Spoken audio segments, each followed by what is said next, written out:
tadi terkait dengan kecepatan itu sampai dengan 1 tera. 1 tera ya. Untuk 6G nanti. Kalau 6G, kalau 5G kan 20 giga. Ya. Dan masa depan itu tidak lagi kecepatan. Tidak lagi kecepatan transmisi maksudnya. Ya. Tetapi ke arah keamanan. Nah, security, kuantum secara membumi ya, biar dicerna mudah sama masyarakat. Ya. Apa sih kuantum ke depan tuh? ya.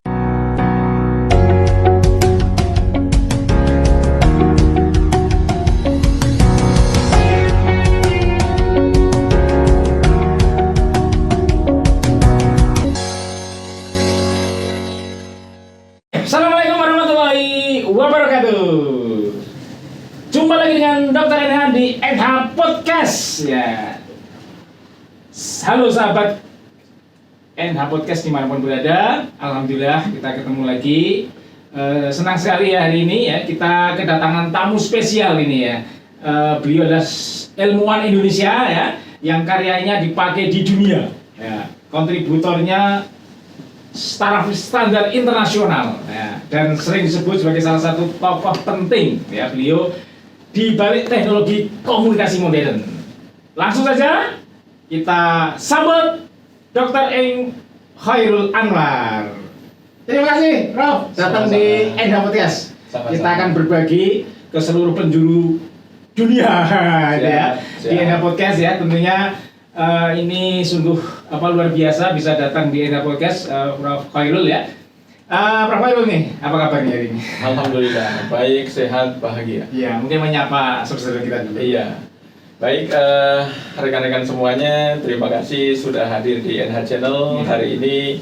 Senang sekali saya bisa hadir memenuhi undangan NH Podcast untuk kita melakukan bincang singkat yang bermanfaat. Amin. Harapannya nanti memang yang sedikit yang bermakna gitu ya, dan berdampak gitu ya. Pak Dr. Khairul nih, apa kesibukan yang paling menyenangkan ya yang sedang Bapak jalani saat ini? Jadi sekarang kami melakukan 2 hal. Yang pertama adalah riset untuk menemukan hal baru. Jadi kalau menemukan hal baru itu bahagianya kita luar biasa. Itu sebagai bagian dari amal jariah kita, bagian dari kontribusi kita kepada ilmu pengetahuan.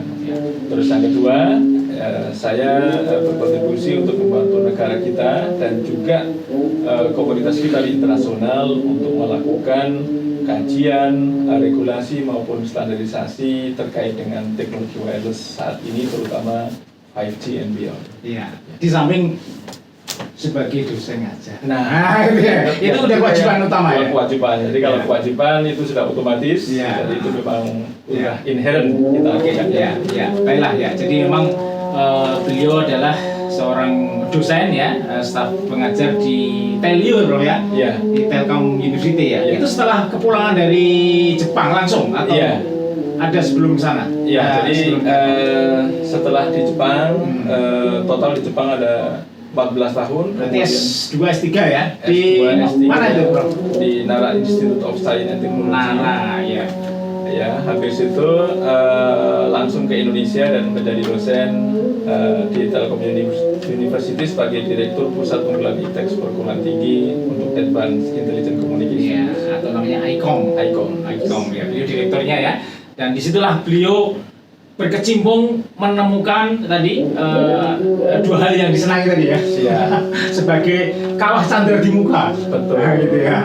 Karena di cerita Wisanggeni atau Werkudara itu kan di situ ya. Betul. Dari situlah melahirkan berbagai diantaranya. Kalau 4G kan di Jepang itu di Jepang.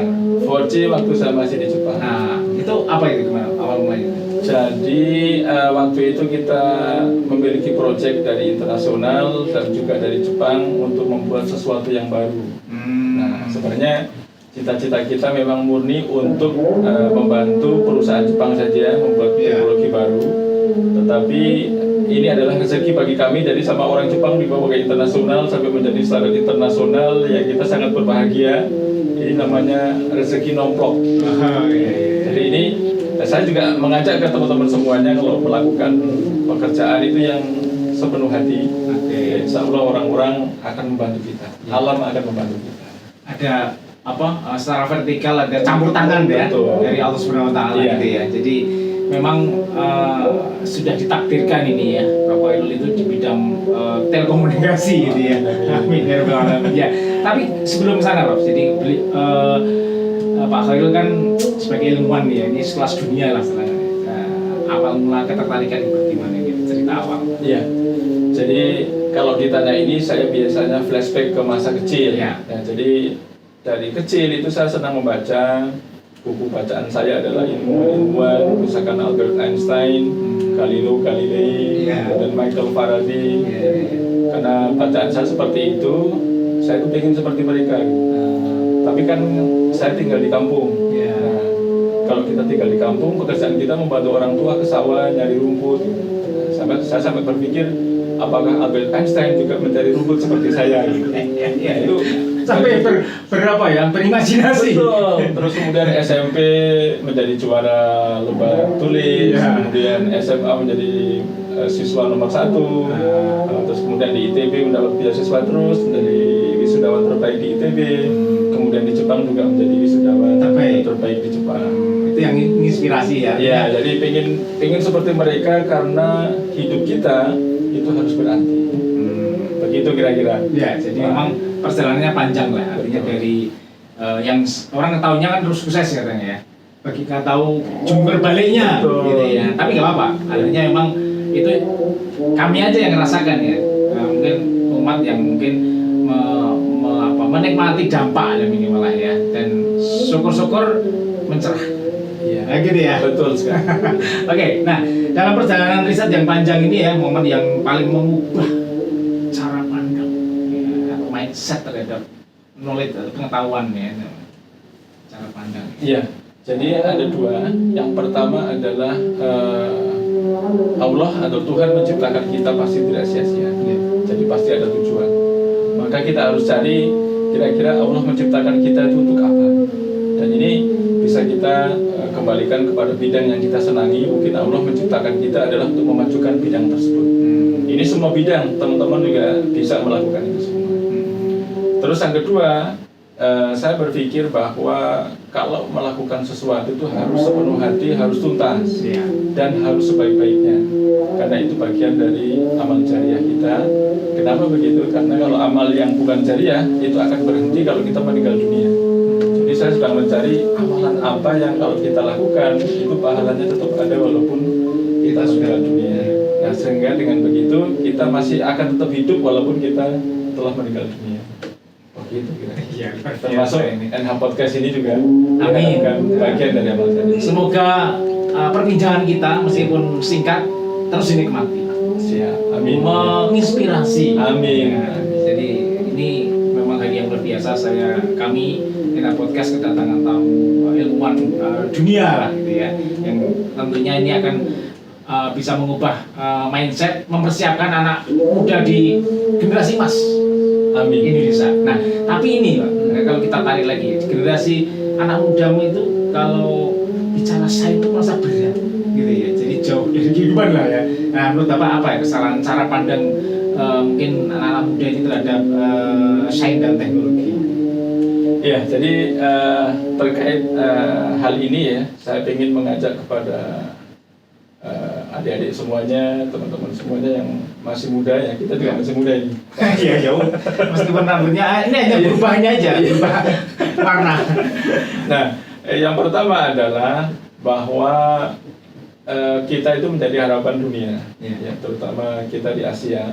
Ya, Asia kan secara general masih pada muda-muda. Maka kita diharapkan oleh Eropa, diharapkan oleh Amerika untuk menjadi pemimpin masa depan. Jadi kita harus siap itu. Terus yang kedua, kalau kita flashback kepada pekerjaan kita saat ini, maka kita harus ada action. Karena kalau nggak ada action, nanti 2045 ya gini-gini aja. Nah, saya ingin mengajak ke semuanya ya, untuk kita harus action sesuai bidang masing-masing. Tentang action ada dua hal. Yang pertama adalah kalau tidak bisa semuanya, jangan tinggalkan semua. Jadi mulai dari yang mudah. Ada yang dilakukan lah ya. Yang kecil-kecil dulu. Betul, yang mudah dulu. Karena nanti dari situ itu efeknya seperti energi aktivasi, langsung akan ingin untuk melakukan lagi yang lebih besar dan lebih baik. Itu yang pertama. Terus yang kedua adalah kita tidak bisa sendirian. Jadi kita harus mengajak makin banyak orang yang baik, yang sama-sama memajukan Indonesia, memajukan ilmu pengetahuan. Amal jami, Betul. Istilahnya kolaborasi, Betul. bersinergi. Oke, luar biasa. Nah, tapi kalau bicara dengan Pak Khairul ini ya, terkait dengan tadi yang saya sebut telekomunikasi modern tadi, beliau bukan salah satu ya, penemu lah ya, 4G LTE, Konsep dasarnya, ya, konsep dasarnya ya. Dan beliau sekarang sedang riset ke 6G ya. Nah, mungkin bisa disampaikan keterangan Pak. Jadi, ini senang sekali di acara hari ini bisa menyampaikan update terkini di internasional terkait dengan 6G ya. Jadi penemuan saya itu adalah double FFT. Biasanya itu single, saya mengusulkan double. Nah, karena mengusulkan double, itu saya sebenarnya agak was-was dulu. Pilihannya adalah A, saya akan dianggap oleh orang yang tidak paham telekomunikasi. Atau B, memang ini akan berdampak besar. Ya, tapi kan sudah punya konsep dasar 4G tadi. Ya, nah itu akhirnya saya usulkan untuk menjadi konsep di dunia. Oh ya, ya memang preset gitu ya. Betul. Nah, akhirnya dibawa oleh orang Jepang, ya, dan dibawa ke internasional menjadi rekomendasi internasional. ITU itu tertinggi di dunia telekomunikasi. Conference ya, Nah, Asia Pasifik. Standarisasi internasional tadi ya, lebih tinggi daripada conference. Ya. Nah itu awalnya dari situ konsep dasar 4G yang uplink itu ada 2 FFT, biasanya 1. Nah konsep ini dipakai di 5G. Di 5G juga menggunakan yang sama, ternyata di 6G juga menggunakan yang sama. Jadi konsep ini dipakai di 3 generasi telekomunikasi. Ya.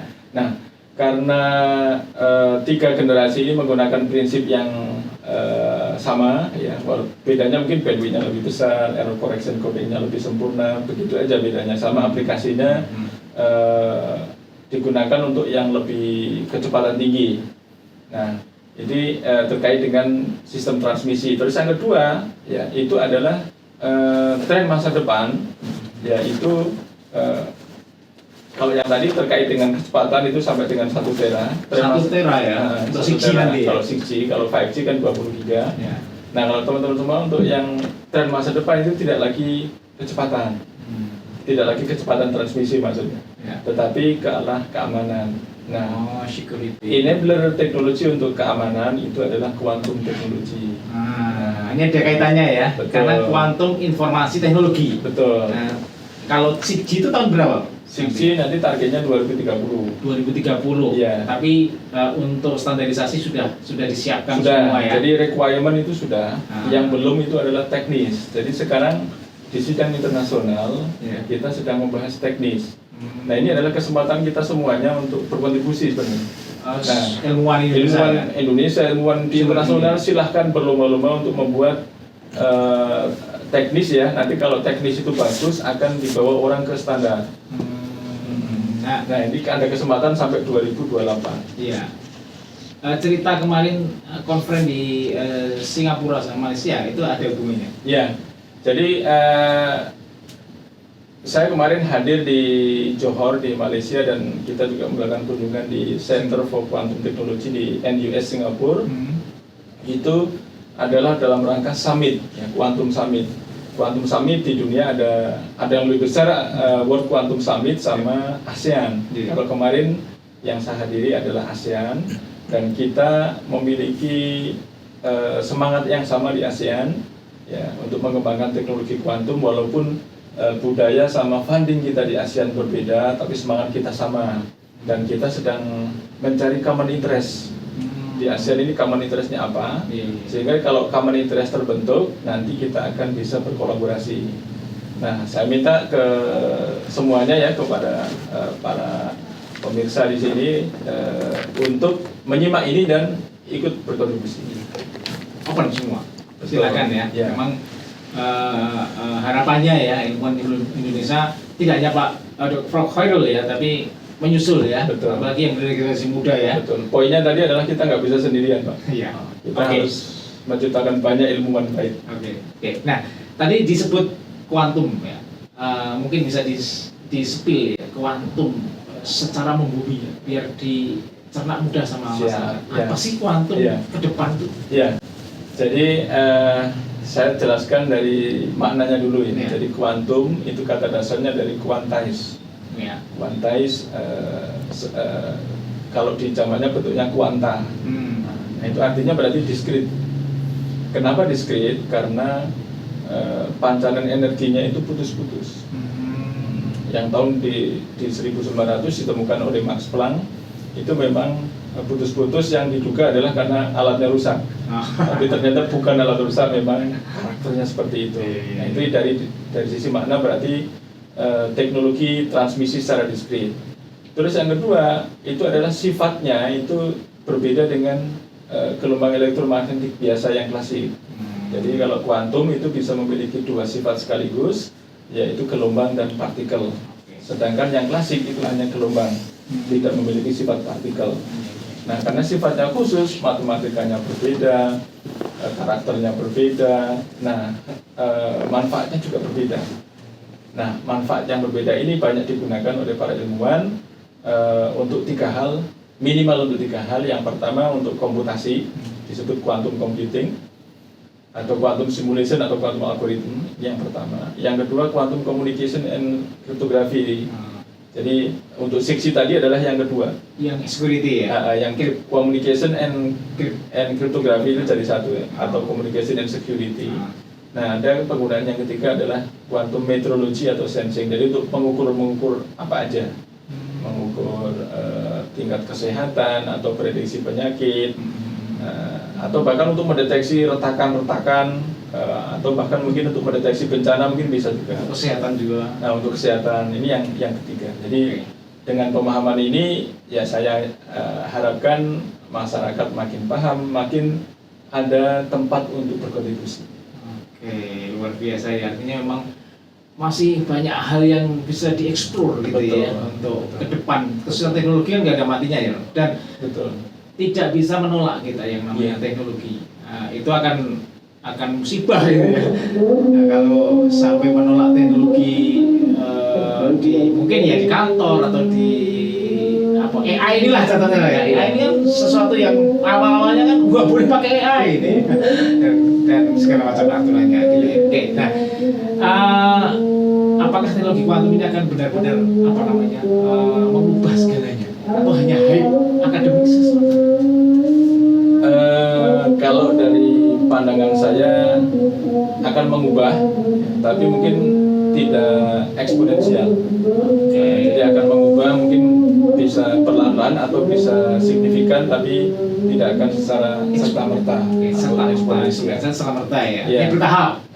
Karena apa? Karena ada beberapa algoritma atau beberapa operasi.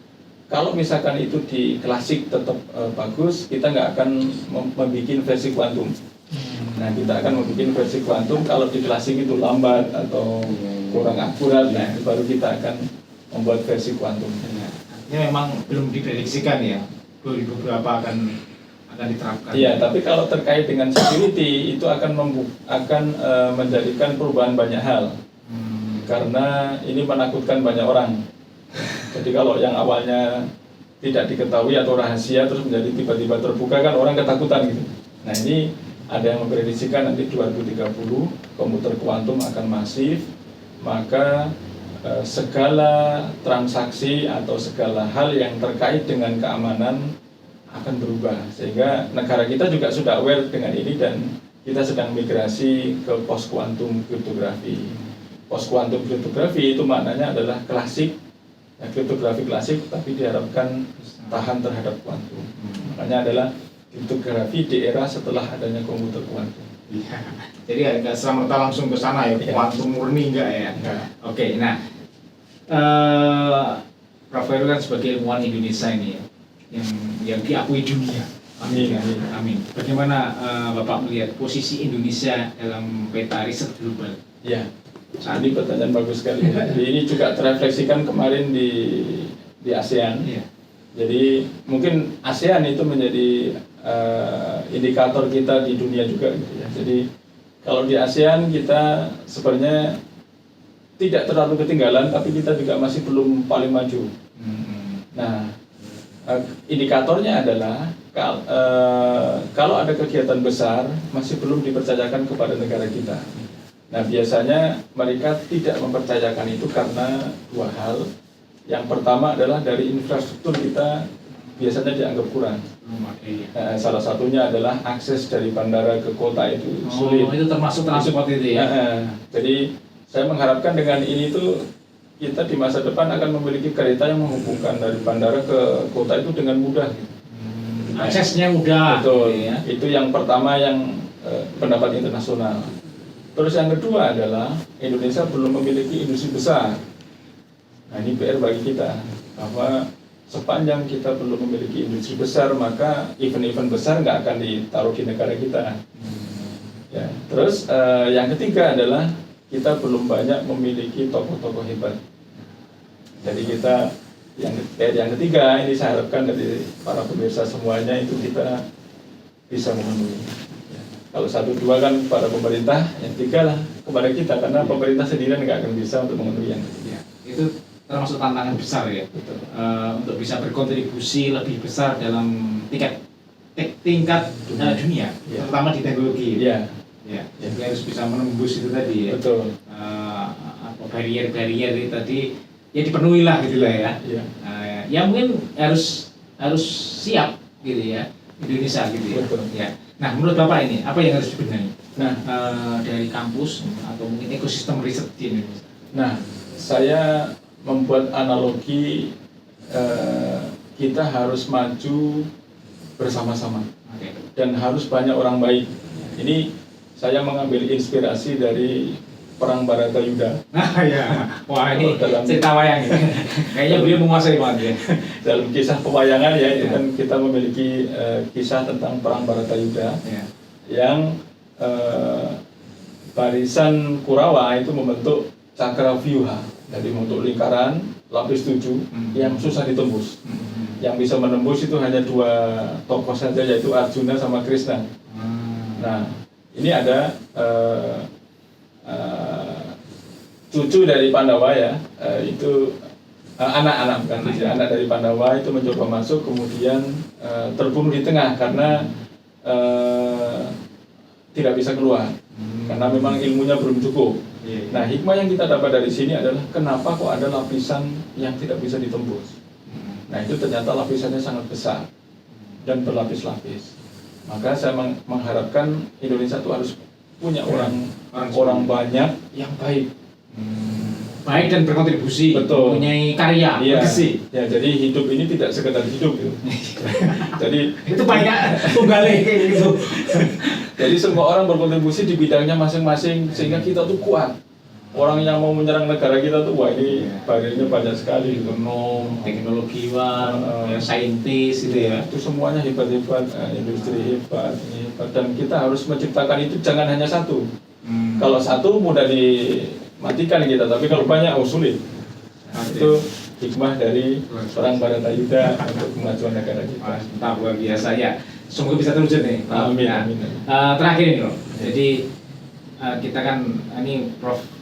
Khairul tadi sedang memberikan motivasi ya ke teman-teman mahasiswa jurusan informatika Fakultas Teknik Unsud ya. Terima kasih ya Pak ya. Karena saya juga berkontribusi mengajar di sana gitu ya. Nah, pesan ini untuk seluruhnya juga ya. Ya. Tidak hanya di informatika Unsud ya, untuk anak muda juga ya, untuk mahasiswa khususnya mungkin ya, informatika ya, mahasiswa saintis ya, teknik misalkan ya. Nah, yang menonton podcast ini ya, mungkin skill apa yang paling penting ya mereka untuk mulai dari sekarang. Ya. Jadi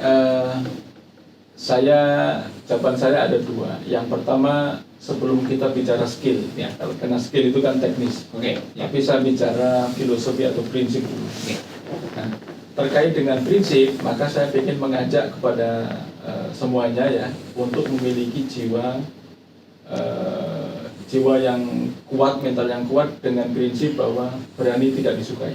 Nah, Jadi biasanya orang kan takut melakukan, takut nanti dibenci. Nah, itu ternyata dicemooh. Nah, jadi takut melakukan itu, nanti takut dikucilkan atau apa. Nah, Iya. Dibully ya itu Nah, paling betul. Nah, kalau kita berani tidak disukai, maka yang kita lakukan itu biasanya benar, jujur, ya, dan kita juga nggak akan dikucilkan orang gitu. Nah, orang-orang seperti itu biasanya akan kuat menahan berbagai cobaan dalam hidup atau dalam riset yang sulit atau dalam kondisi negara sulit, itu akan kuat. Nah, ini terkait dengan berani tidak disukai, ini ada buku yang menarik, ini ditulis oleh orang Jepang ya. Buku dalam bahasa Jepang adalah Kirawareru Yuki. Kirawareru itu dibenci, Yuki adalah berani. Kirawareru Yuki itu bagus sekali. Itu ada juga di Indonesia. Terus yang kedua adalah kita update teknologi ya. Jadi ini adalah buku yang bagus ya. Ini AI ya, bahwa AI dan manusia ya, itu kira-kira seperti apa. Ini bagus karena ini memberikan wawasan kepada kita bahwa kurikulum kita, wawasan kita itu harus diubah karena alatnya berubah. Kalau dulu orang menggunakan kerikil, kalkulator, kemudian komputer, sekarang ada AI. Nah, maka konsep pendidikan kita kita harus berubah karena alatnya berubah. Nah, itu yang update teknologi sama ini ya. Satunya apa nih? Ini kawan-kawan nanti bisa barangkali ada yang ada di toko buku ada. Ini bagus sekali untuk memberi wawasan bagi kita. Satunya apa, Bro? Ini. Jadi ini buku, ini bukan buku teknis ya, tetapi buku ini memberikan inspirasi kepada kita untuk pengembangan ke depan ya, termasuk di sini juga dibahas. Ini saya sedang membaca halaman yang, karena ini saya baca setiap saat ya, kalau ada kesempatan. Oh, terus dibaca terus? Terus saya baca. Nah, ini kebetulan yang saya baca adalah cara mengatasi penuaan manusia. Dan kenapa manusia itu umurnya rata-rata 70 atau 80 tahun itu dibahas di sini. Di Jepang? Atau overall? Secara umum. Secara umum kan karena Jepang juga umurnya panjang-panjang. Panjang, kalau Jepang rata-rata panjang. Tapi ini secara umum manusia. Nah, itu dibahas dan bagaimana teknologi bisa menjadikan umur lebih panjang. Termasuk nanti bisa dibantu oleh kuantum ya. Nah, ini kebetulan saya baca bab itu. Nanti kalau baca bab ada hubungannya kuantum teknologi itu? Iya, ini memang semuanya ini kehebatan kuantum. Oke. Ya. Luar biasa ini. Nah, jadi ini pesan beliau ya. Betul. Ini yang satu tadi ya. Ini yang kedua. Yang kedua adalah selalu update. Jadi teman-teman semua, kita itu jangan menjadi orang yang nggak up to date ya. Jadi mendengarkan NH Podcast ini adalah bagian kita update teknologi. Iya, ini kuantum informasi 2040. Iya. Nah, terus yang ketiga adalah skill ya. Jadi skill, kalau zaman dahulu sebelum adanya disruption AI dan semuanya, teman-teman tidak harus update skill setiap saat. Nah, sekarang itu kita harus selalu update setiap saat. Ini ada sertifikasi ikut. Nah, itu bagian dari update skill, dan kalau dilihat dari percentage itu skill yang tidak akan berubah hanya 40%. Jadi yang 60% itu harus selalu kita update. Nah, makanya hadir di NH Podcast atau podcast yang lain atau seminar atau conference itu penting untuk memberikan update skill kita. Dan itu bisa di follow up ya dengan pembicaranya ya, diskusi gitu biasanya gitu ya. Betul. Oke, ya. Oke, luar biasa nih, terima kasih banyak ini Pak Prof. Khairul di atas insight yang saya kira sangat mendalam gitu ya, dan membuka perspektif kita semua ya, pemirsa NH Podcast dimanapun berada. Jadi dari obrolan hari ini yang singkat padat ya, kita belajar banyak teknologi ya, bukan hanya soal mesin, bukan hanya soal algoritma ya, tapi soal visi, ketekunan ya, dan keberanian berpikir jauh ke depan. Oke, apa ya harapan terbesar untuk masa depan teknologi khususnya yang lahir dari anak bangsa Indonesia? Ya, ini kita akan menuju ke 2045 dan sekarang 2025 ini mau habis ya. Sekarang Desember, tinggal berapa hari lagi? Beberapa hari lagi akan habis 2025, berarti pas 2 pekan lagi atau 1 Januari kita akan menapaki 20 tahun. Ya, jadi 20 tahun menuju 2045.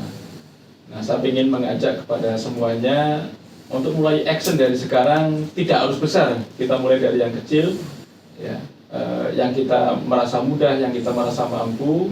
Tidak perlu saling iri, karena setiap orang kalau sukses itu akan menjadikan kita ikut sukses juga. Gitu. Amin. Nah, di lingkarannya. Betul. Nah itu kita lakukan itu sehingga nanti di 2045 kita tuh sudah ready, industri maju, toko-toko ada, transportasi lancar, sehingga semua orang itu akan merindukan Indonesia, akan bergantung kepada Indonesia. Oke, menuju kejayaan Indonesia insya Allah. Amin, insya Allah. Untuk umat. Ya. Oke, terima kasih banyak sahabat Enda Podcast yang sudah menyimak ya.